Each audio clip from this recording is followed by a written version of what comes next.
எல்லாருக்கும் வணக்கம். இது உங்கள் ஸ்டடி வித் தர்ஷினி சேனல். நம்ம இந்த வீடியோவில் ஜூலை 18ஆம் தேதிக்கான கரண்ட் அஃபேர்ஸ் பார்க்க போகிறோம். ஸோ ஸ்டார்ட் பண்ணலாம். முதல் கேள்வி, நாட்டில் ஒரு நாளில் எத்தனை பெண் குழந்தை திருமணங்கள் நடைபெறுகின்றன? ஆன்சர் ஆப்ஷன் ஏ, 4442 பெண் குழந்தை திருமணங்கள். பார்த்தீங்கன்னா நம்ம நாட்டில் வந்து ஒரே நாளில் 4442 பெண் குழந்தை திருமணங்கள் வந்து நடைபெறுது அப்படின்னு சொல்லிட்டு தெரிவிச்சிருக்காங்க. ஸோ குழந்தை திருமணம் அப்படின்னா என்ன? இப்போ 18 வயது நிறைவடைகிறதுக்கு முன்னாடி செய்யக்கூடிய திருமணங்களை தான் நம்ம குழந்தை திருமணங்கள் சொல்கிறோம். ஸோ நம்ம நாட்டில் பார்த்தீங்கன்னா பெண் குழந்தை திருமணங்கள் வந்து இன்னமுமே இருக்குது. ஸோ ஒரு நாளைக்கே பார்த்தீங்கன்னா நம்ம நாட்டில் வந்து 4442 பெண் குழந்தை திருமணங்கள் நடைபெறுது அப்படின்னு சொல்லிட்டு சமீபத்திய ஆய்வறிக்கையில் தெரிவிச்சிருக்காங்க. ஸோ சமீபத்தில் பார்த்தீங்கன்னா இந்திய குழந்தை பாதுகாப்பு ஆய்வுக்குழு வந்து இந்த மாதிரி பெண் குழந்தைகள் திருமணம் குறித்து ஆய்வு செஞ்சு அதுக்கான அறிக்கையை வந்து வெளியிட்டிருக்காங்க. ஸோ அந்த அறிக்கையில் என்ன தெரிவிச்சிருக்காங்க அப்படின்னா, கடந்த 2023-24ஆம் ஆண்டு பார்த்தீங்கன்னா நம்ம நாட்டில் வந்து கிட்டத்தட்ட ஒரு 72,000 பெண் குழந்தை திருமணங்கள் வந்து தடுத்து நிறுத்தப்பட்டிருக்கு அப்படின்னு சொல்லிட்டு தெரிவிச்சிருக்காங்க.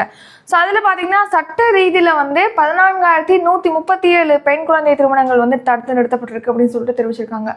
அதாவது 17 மாநிலங்கள் மற்றும் யூனியன் பிரதேசங்கள் இருக்கக்கூடிய 265 மாவட்டங்களில் சட்ட ரீதியில் 14,137 குழந்தை திருமணங்கள் தடுத்து நிறுத்தப்பட்டிருக்கு. அதே மாதிரி பார்த்தீங்கன்னா ஊராட்சி மூலமாக பார்த்தீங்கன்னா 59,364 பெண் குழந்தை திருமணங்கள் வந்து தடுத்து நிறுத்தப்பட்டிருக்கு. சமூக அமைப்பு மூலமாக 164 குழந்தை திருமணங்கள் தடுத்து நிறுத்தப்பட்டிருக்கு அப்படின்னு சொல்லிட்டு தெரிவிச்சிருக்காங்க. ஸோ இப்போ பார்த்தோம் இல்லையா, ஒரு நாளில் நம்ம நாட்டில் வந்து 4442 பெண் குழந்தை திருமணங்கள் வந்து நடைபெறுது அப்படின்னு சொல்லிட்டு. ஸோ இந்த அளவுக்கு ஒரே நாளில் வந்து திருமணங்கள் நடந்தாலும் ஆனால் வழக்கு பதிவு அப்படிங்கிறது பார்த்தீங்கன்னா கடந்த 5 ஆண்டுகளில் இந்த பெண் குழந்தைகள் திருமணம் தொடர்பான வழக்குகள் வந்து 3863 வழக்குகள் தான் பதிவாயிருக்குன்னு சொல்லியிருக்காங்க கடந்த 5 ஆண்டுகளில். ஸோ அதே மாதிரி பார்த்தீங்கன்னா கடந்த 2020 22 வரையிலான காலகட்டத்தில் பார்த்தீங்கன்னா கட்டாய திருமணத்துக்காக சிறுமிகளை கடத்துறது வந்து நம்ம நாட்டில் 24% அதிகரிச்சிருக்குன்னு சொல்லிட்டு தெரிவிச்சிருக்காங்க. அடுத்து 2023-22ஆம் ஆண்டுலேருந்து 2023-24ஆம் ஆண்டில் பார்த்தீங்கன்னா குழந்தை திருமண சம்பவங்கள் வந்து 81% குறைஞ்சிருக்கு அப்படின்னு சொல்லிட்டு இந்த ஆய்வறிக்கையில் தெரிவிச்சிருக்காங்க.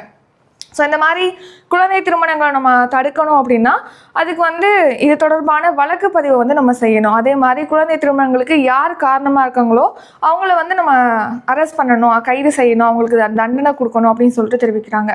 அதே மாதிரி இப்போ திருமணம் நடந்துருச்சு, அவங்களுக்கு அந்த கண்டினியூ பண்ண விரும்பலைன்னா அந்த பெண் குழந்தைகளுக்காக சிறப்பு திட்டங்களை வந்து மத்திய அரசு கொண்டு வரணும் அப்படின்லாம் வந்து இந்த அறிக்கையில் வந்து ரெக்கமெண்ட் பண்ணியிருக்காங்க. நெக்ஸ்ட் இரண்டாவது கேள்வி, 33வது ஒலிம்பிக் போட்டியில் இந்தியாவிலிருந்து எத்தனை போட்டியாளர்கள் பங்கேற்கின்றனர்? ஆன்சர் ஆப்ஷன் பி, 117 பேர். ஸோ பார்த்தீங்கன்னா இப்போ 33வது பாரிஸ் ஒலிம்பிக் போட்டி, 33வது ஒலிம்பிக் போட்டி வந்து இந்த வருஷம் பாரிஸ், அதாவது பிரான்ஸ் நாட்டின் தலைநகரான பாரிஸில் நடைபெற இருக்கு. ஸோ அந்த போட்டியில் பங்கேற்கிறதுக்கு நம்ம இந்தியாவிலேருந்து எத்தனை போட்டியாளர்கள் போகிறாங்க அப்படின்னா 117 போட்டியாளர்கள் வந்து இந்த வருஷம் பங்கேற்க இருக்காங்க ஒலிம்பிக் போட்டியில். ஸோ இந்தியாவிலேருந்து அந்த பாரிஸ் ஒலிம்பிக் போட்டிக்கு பார்த்தீங்கன்னா 117 போட்டியாளர்கள் வந்து பங்கேற்கிறதுக்காக செல்கிறாங்க. ஸோ அவங்களோட உதவிக்காக பார்த்தீங்கன்னா 140 துணை பணியாளர்களும் செல்வதாக தெரிவிச்சிருக்காங்க.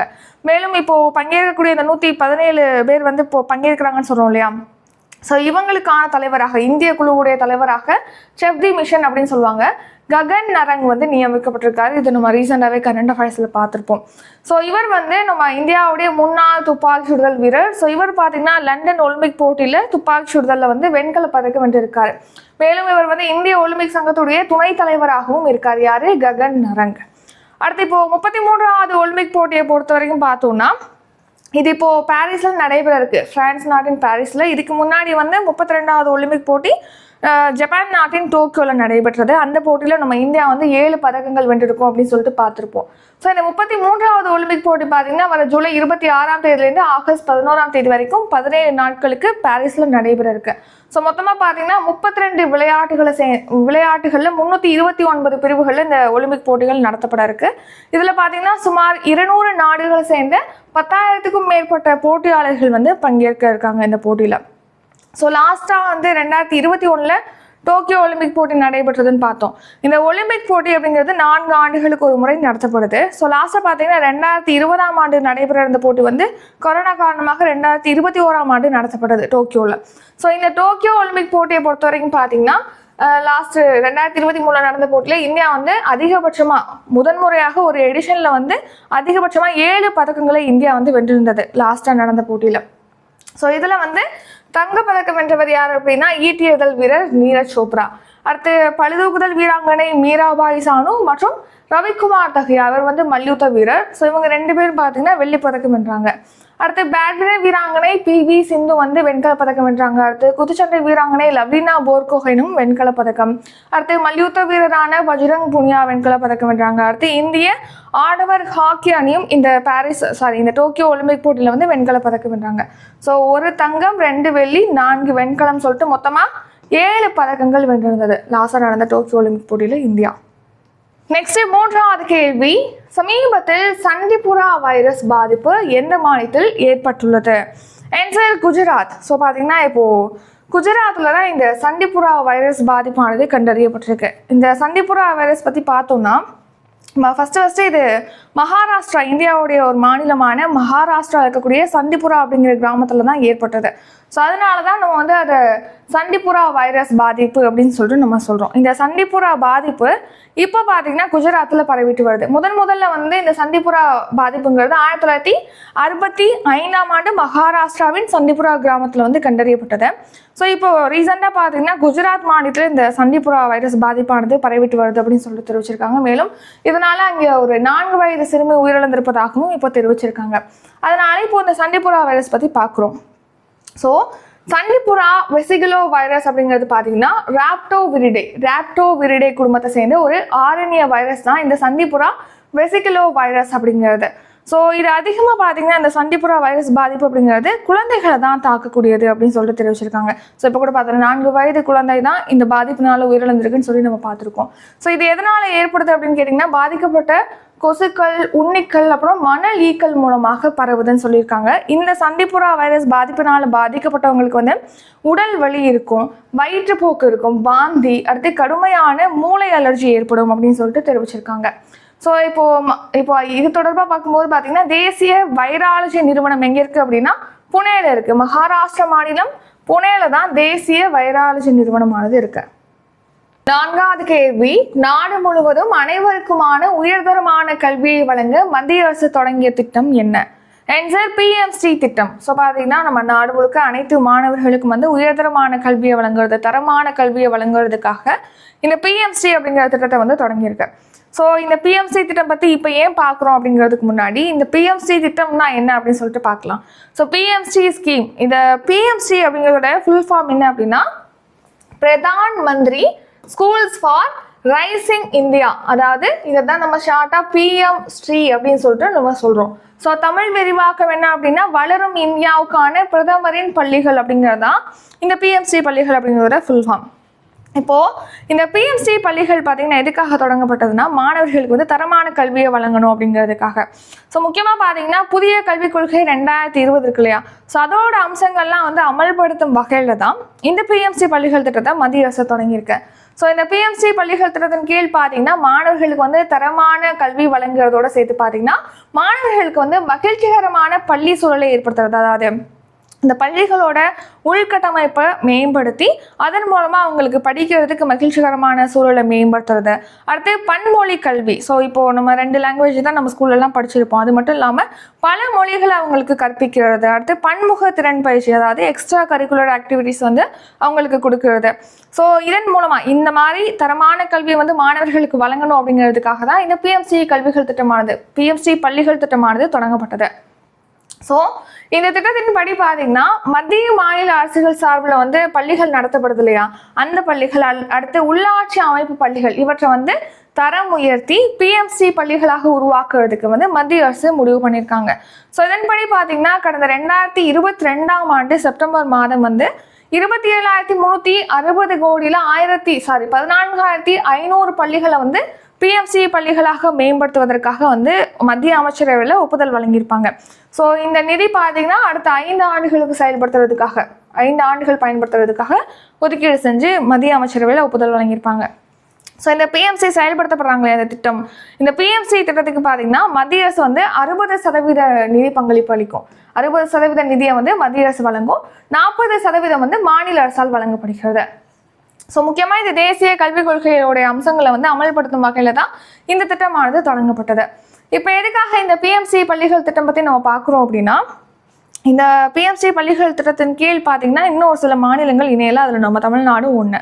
ஸோ இப்போ இந்த பிஎம்சி திட்டத்தின் கீழ் இணையணும் அப்படின்னா மத்திய அரசு கூட மாநில அரசு வந்து ஒரு ஒப்பந்தம் மேற்கொள்ளணும்.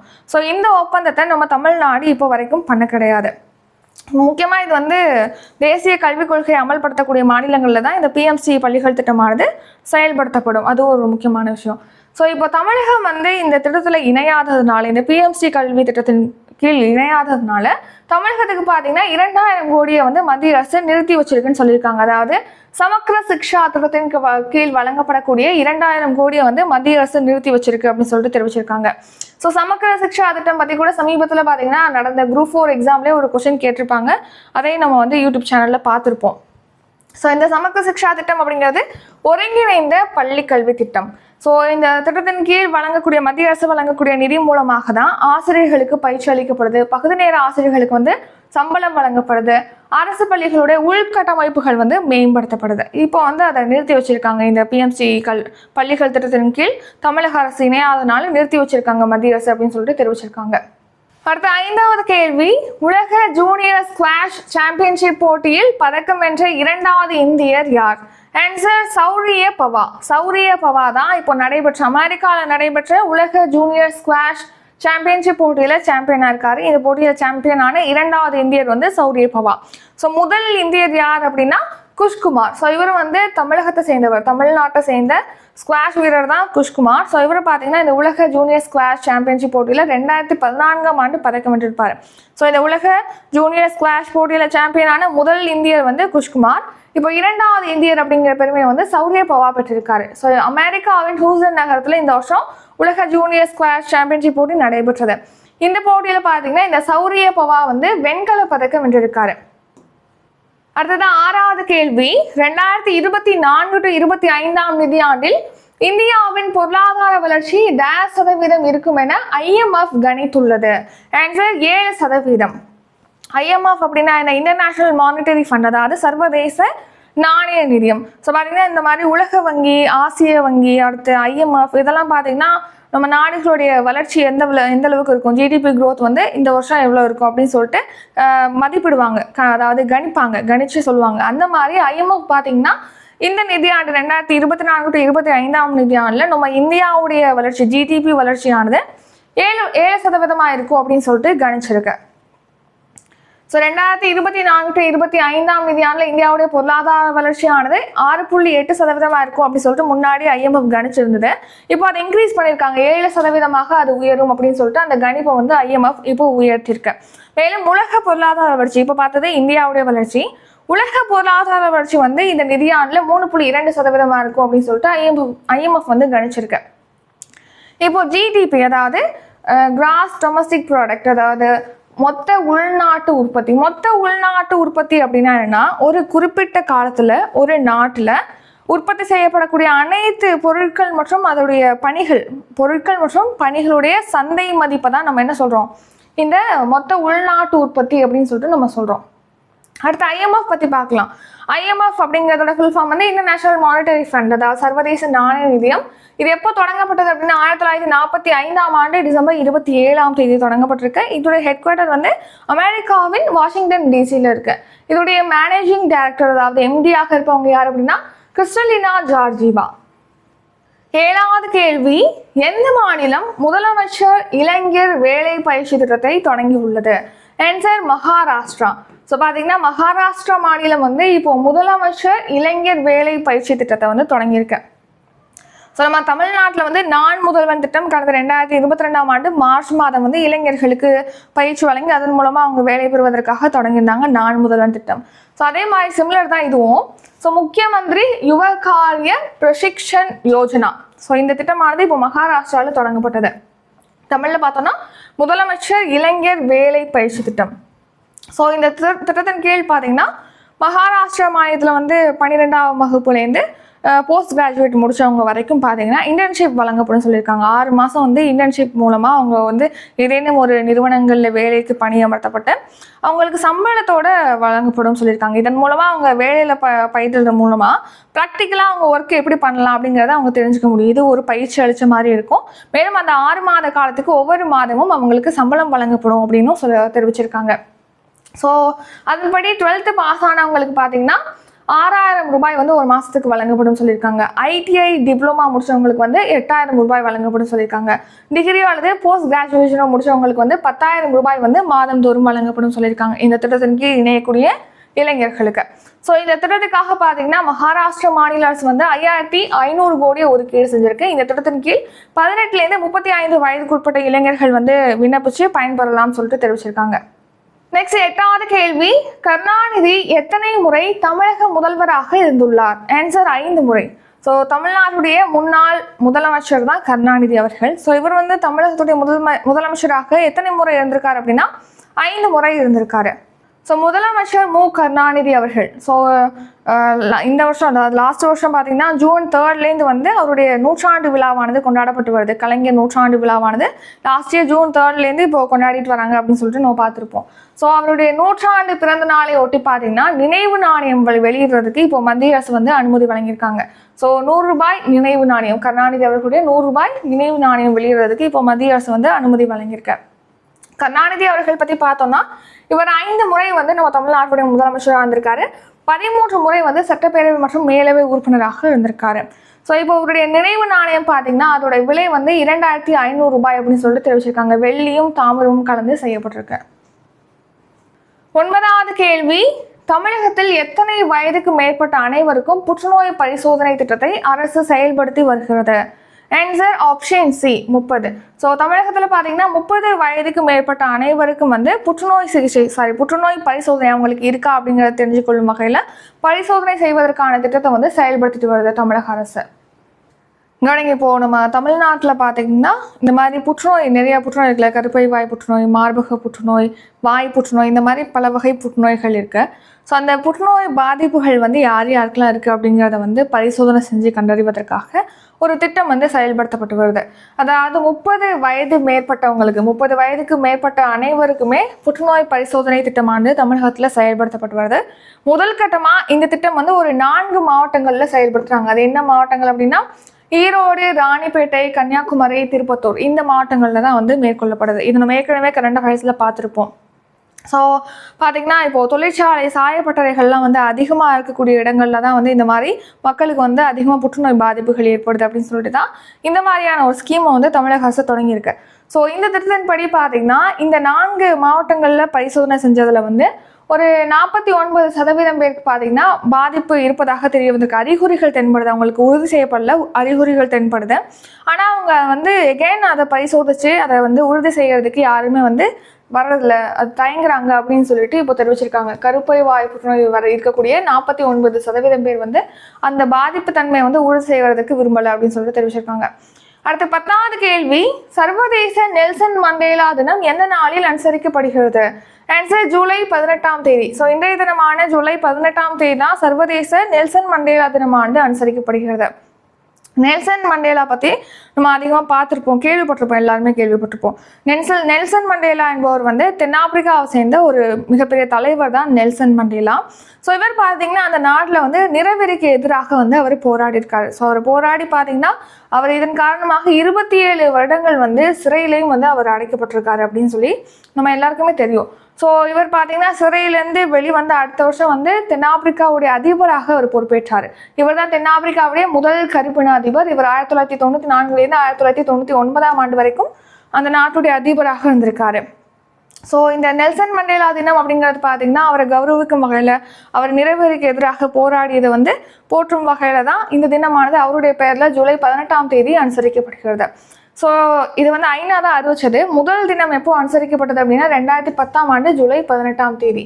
இந்த நெல்சன் மண்டேலா அவர்களுடைய அந்த மாதிரியான செயல்பாடுகளுக்காக பார்த்தீங்கன்னா அவரை பாராட்டி 1993ஆம் ஆண்டு அமைதிக்கான நோபல் பரிசு அவருக்கு வழங்கப்பட்டது. நம்ம இந்திய அரசு சார்பில் பார்த்தீங்கன்னா 1990ஆம் ஆண்டில் பாரத ரத்னா விருது வழங்கப்பட்டது. நெக்ஸ்ட் வந்து ஷார்ட் நியூஸ் பார்க்கலாம். தமிழகத்தில் பார்த்தீங்கன்னா இப்போ ஓய்வூதிய தொகையானது 1000 ரூபாயிலேருந்து, அதாவது வயதானவர்களுக்கான ஓய்வூதிய தொகையானது 1000 ரூபாயிலேருந்து 1200 உயர்த்தப்பட்டிருக்கு. அடுத்து இந்த வருஷம் பார்த்தீங்கன்னா இந்த ஓய்வூதிய திட்டத்தில் கூடுதலாக 80,000 முதியோர்களை வந்து சேர்க்கிறதுக்கு முதலமைச்சர் ஸ்டாலின் அவர்கள் வந்து ஒப்புதல் வழங்கியிருக்காரு. ஸோ அதன் மூலமாக ஓய்வூதியம் பெறக்கூடிய முதியோர்களுடைய எண்ணிக்கை வந்து 35.70 லட்சமாக அதிகரிக்கும் அப்படின்னு சொல்லிட்டு தெரிவிச்சிருக்காங்க.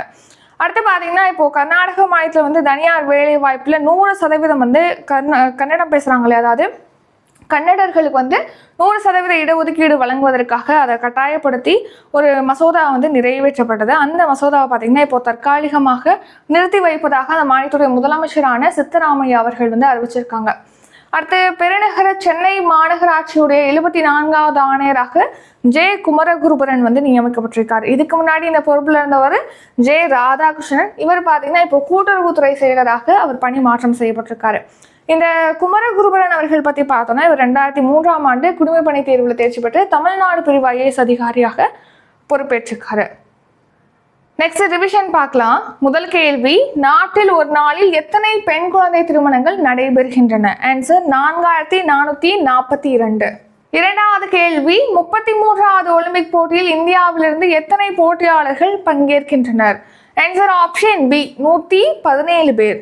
மூன்றாவது கேள்வி, சமீபத்தில் சண்டிபுரா வைரஸ் பாதிப்பு எந்த மாநிலத்தில் ஏற்பட்டுள்ளது? ஆன்சர் குஜராத் மாநிலம். நான்காவது கேள்வி, நாடு முழுவதும் அனைவருக்குமான உயர்தரமான கல்வியை வழங்க மத்திய அரசு தொடங்கிய திட்டம் என்ன? ஆன்சர் PMC திட்டம். ஐந்தாவது கேள்வி, உலக ஜூனியர் ஸ்குவாஷ் சாம்பியன்ஷிப் போட்டியில் பதக்கம் வென்ற 2வது இந்தியர் யார்? ஆன்சர் சௌரிய பவா. ஆறாவது கேள்வி, 2024-25 நிதியாண்டில் இந்தியாவின் பொருளாதார வளர்ச்சி %% இருக்கும் என IMF கணித்துள்ளது. ஆன்சர் 7%. ஏழாவது கேள்வி, எந்த மாநிலம் முதலமைச்சர் இளைஞர் வேலை பயிற்சி திட்டத்தை தொடங்கியுள்ளது? ஆன்சர் மகாராஷ்டிரா. எட்டாவது கேள்வி, கருணாநிதி எத்தனை முறை தமிழக முதல்வராக இருந்துள்ளார்? ஆன்சர் 5 முறை. ஒன்பதாவது கேள்வி, தமிழகத்தில் எத்தனை வயதுக்கு மேற்பட்ட அனைவருக்கும் புற்றுநோய் பரிசோதனை திட்டத்தை அரசு செயல்படுத்தி வருகிறது? ஆன்சர் 30 வயது. 10வது கேள்வி, சர்வதேச நெல்சன் மண்டேலா தினம் எந்த நாளில் அனுசரிக்கப்படுகிறது?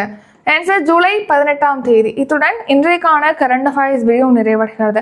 நம்ம சேனலில் பார்த்தீங்கன்னா ஒவ்வொரு மந்த்துக்கும் மந்த்லி கரண்ட் அஃபேர்ஸ் PDF வந்து ப்ரொவைட் பண்ணுறோம். அதே மாதிரி வர 25ஆம் தேதி ஜூலை 25ஆம் தேதி பார்த்தீங்கன்னா தமிழ் டெஸ்ட் பேட்ச் வந்து ஸ்டார்ட் ஆகுது. 6 to 12 வரைக்கும் அதில் தமிழ் டெஸ்ட் இருக்கும். ஃபீஸ் வந்து 250. கரண்ட் அஃபேர்ஸ் பேட்ச் வந்து August 3 ஸ்டார்ட் ஆகுது. ஸோ இந்த மாதிரி அப்கமிங் டெஸ்ட் பேட்ச் பற்றிய டீட்டெயிலாம் வந்து டிஸ்கிரிப்ஷனில் கொடுத்துருக்கோம், நீங்கள் செக் பண்ணி பார்த்துக்கலாம். ஸோ இத்துடன் இந்த வீடியோ நிறைவடைகிறது. இந்த வீடியோ உங்களுக்கு பிடிச்சிருந்தா லைக் பண்ணுங்கள், ஷேர் பண்ணுங்கள். நம்ம சேனலில் நீங்கள் இன்னும் சப்ஸ்கிரைப் பண்ணலன்னா மறக்காமல் சப்ஸ்கிரைப் பண்ணிக்கோங்க. நன்றி, வணக்கம்.